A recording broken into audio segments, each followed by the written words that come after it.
Hello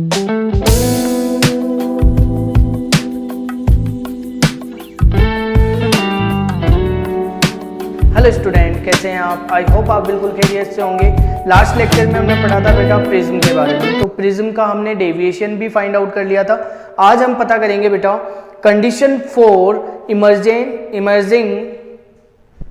grazing emergence. ठीक है, आज किसकी बात करेंगे बेटा? ग्रेजिंग इमरजेंस के बारे में। तो ग्रेजिंग इमरजेंस क्या होता है? तो ग्रेजिंग इमरजेंस ये होता है बेटा जब यहाँ पे इमरजेंस जो एंगल आपके पास फाइंड हो रहा था ई, जिसे हमने बोला था, ठीक है, वो अगर कितना हो जाए बेटा 90 डिग्री हो जाए। अगर मान लीजिए इंसिडेंट रे गिर रही है उसके ऊपर, यानी किसी प्रिज्म के ऊपर कोई लाइट इंसिडेंट हो रही है और इंसिडेंट एंगल बना रही है, ठीक है, और वो बाद में आफ्टर रिफ्रैक्शन क्या हो जाए बेटा, एक एंगल कंसीडर, मतलब एक एंगल को वो जिसे हम बोलते हैं ना कि एंगल वो प्राप्त कर ले, ठीक है, यानी उस एंगल तक वो अचीव कर ले, ठीक है, वो कितना होना चाहिए? 90 डिग्री। तो देखो बेटा, मान लीजिए ये प्रिज्म है आपके पास, ठीक है, ये जो इसके सराउंडिंग है वो एयर है। एयर के लिए जो रिफ्रैक्टिव इंडेक्स होता है म्यू एयर, वो कितना ले लिया आपने बेटा? 1। और ग्लास के लिए जो रिफ्रैक्टिव इंडेक्स लिया mu g equal mu two equal mu ले लिया। मान लीजिए कोई इंसिडेंट हो रही है रे पी क्यू आर और एस, ठीक है, और यहाँ पे ये है नॉर्मल ड्रॉ किया। आई जी जो एंगल है वो है कौन सा एंगल बेटा? इंसिडेंट एंगल, ठीक है, एंगल ऑफ इंसिडेंट्स, ठीक है, for grazing condition, for grazing emergence के लिए निकाल रहा हूँ, ठीक है। यहाँ से लाइट गई जिसने एंगल बनाया बेटा R1, यहाँ पे A, B और C, ये हो गया आपके पास प्रिज्म। अगर मैं बात करूँ AB सरफेस की, ठीक है, तो किसके लिए बात करोगे? सबसे पहले एक सरफेस तो ये हो गई और एक सरफेस ये हो गई, यानी यहाँ पे रिफ्रैक्शन कितनी बार हो रहा है? 2 टाइम्स रिफ्रैक्शन हो रहा है, ठीक है। फर्स्ट कहाँ पे हो रहा है? ए बी सरफेस पे, और सेकंड कहाँ हो रहा है? ए सी सरफेस के ऊपर, ठीक है। तो दोनों के लिए आप क्या करेंगे? स्नेल्स लॉ अप्लाई करेंगे, ठीक है। तो स्नेल्स लॉ क्या था? पहले हम बात करते हैं किसके लिए बेटा?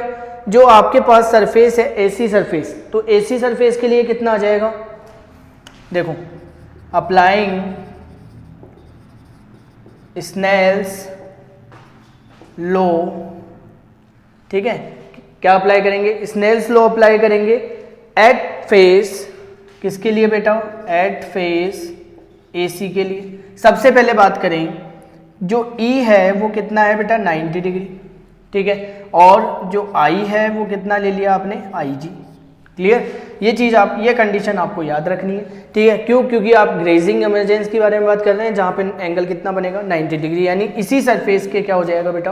परपेंडिकुलर हो जाएगा, मतलब यहाँ पे इस सरफेस के साथ पैरेलल हो जाएगा। क्लियर? यानी इस नॉर्मल के साथ क्या कितना एंगल बनाएगा? वो 90 डिग्री का एंगल बनाएगा, यानी ये हो गया आपके पास ई, यानी ग्रेजिंग इमरजेंस, ठीक है। यहाँ पे क्या हो रहा है? ग्रेजिंग इमरजेंस हो रहा है, तो ये इमरजेंट एंगल हो गया। क्लियर? तो देखो बेटा, सबसे पहले आप एसी सरफेस की बात करते हैं, तो एसी सरफेस में देखो रे किधर से जा रही है?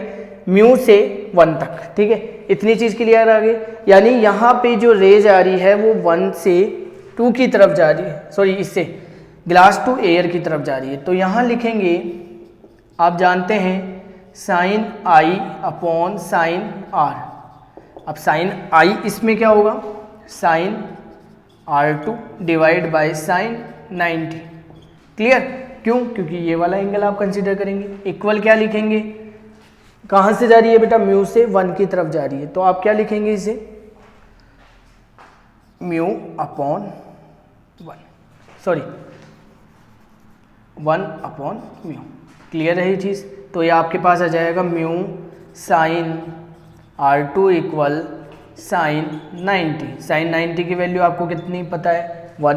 तो यहाँ से आ जाएगा म्यू साइन R2 इक्वल 1, और साइन R2 इक्वल आ जाएगा 1 अपॉन म्यू, और R2 जो आ जाएगा आपके पास यहाँ पे वैल्यू जो देगा R2, वो कितना आ जाएगा बेटा? साइन इनवर्स 1 अपॉन म्यू, जिसको आप कितना कंसिडर कर लेंगे? थीटा सी। इसे बोलेंगे critical angle, critical angle. Clear? आगे बात समझ में? अब दूसरी चीज, ठीक है, ये तो हमने क्या पता कर लिया? R2 पता कर लिया, एक सरफेस के लिए पता हो गया। अब सेकंड सरफेस के लिए भी आप पता करेंगे, ये तो फर्स्ट सरफेस के लिए। अब अप्लाई करेंगे आप, applying Snell's law at face A B. कौन से फेस के लिए बेटा? इस ए बी फेस के लिए, ठीक है। अब लाइट एयर टू किस में जा रही है? ग्लास के अंदर जा रही है। जब एयर टू ग्लास के अंदर जा रही है लाइट, तो आप क्या लिखेंगे यहाँ पे? Sign i ji upon sine R1 equal कितना लिखेंगे बेटा आप यहाँ पे? Mu upon 1। क्यों? क्योंकि इसका रिफ्रैक्टिव इंडेक्स कितना है? म्यू, ठीक है। तो आपके पास आ जाएगा sign i g equal mu sign R1।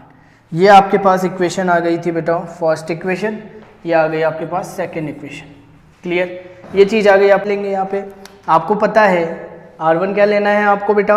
आपको पता है कि R1 प्लस R2 इक्वल कितना होता है बेटा? A।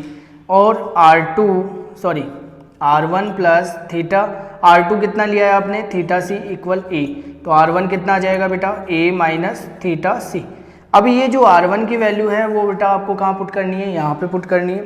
देन आफ्टर आपके पास क्या वैल्यू आ जाएगी? Sine i g equal mu sine, ये आ जाएगा बेटा आपके पास A minus theta C. Clear? यहाँ से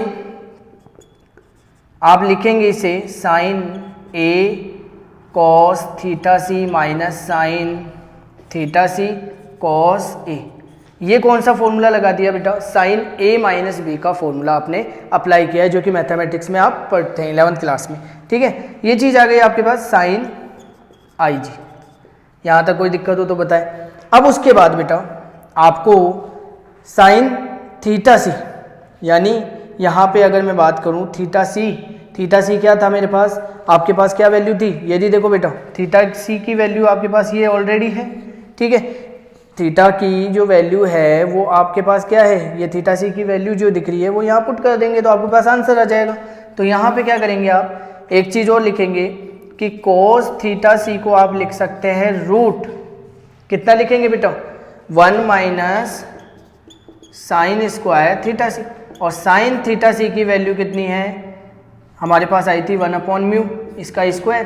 तो आपके पास फाइनल वैल्यू इसकी कितनी आ जाएगी? Root mu square minus 1 divide by mu square, ठीक है। म्यू स्क्वायर बाहर लेंगे तो 1 upon mu root mu square minus 1।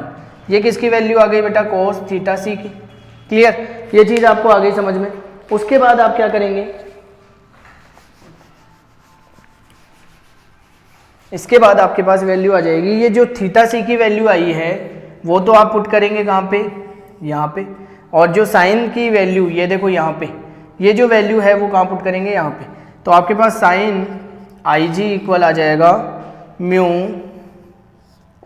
Sign A cos theta C की वैल्यू क्या है बेटा? वोरी कितना है? Multiply 1 upon mu root mu square minus 1 minus sine theta C की वैल्यू कितनी है?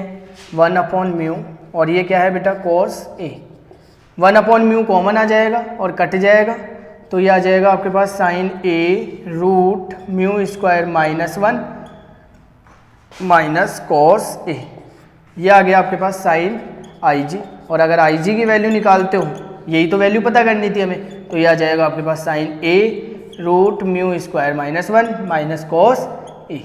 ये वैल्यू आ गई आपके पास। जिस एंगल से आप लाइट भेजेंगे उसके बाद आपको क्या मिल जाएगा? ग्रेजिंग इमर्जेंस मिल जाएगा, ठीक है। इस एंगल से अगर आप लाइट को इंसिडेंट करवाते हो तो आपको क्या मिल जाएगा बेटा? ग्रेजिंग इमर्जेंस मिल जाएगा। सॉरी, इधर भेजा है आपने बेटा किसको? साइन। ये आ जाएगा बेटा आपके पास साइन इनवर्स। क्लियर? तो ये आ गया आपके पास ग्रेजिंग इमर्जेंस की कंडीशन, ठीक है। इसके बाद नेक्स्ट लेक्चर में हम बात करेंगे न्यूमेरिकल्स की, जो लास्ट ईयर 12th के बोर्ड की क्लासेस के लिए भी आ चुके हैं और जेई और नीट में भी आ चुके हैं, ठीक है बेटा। आगे मिलेंगे नेक्स्ट लेक्चर में नए वीडियो के साथ। Okay, take care, bye bye.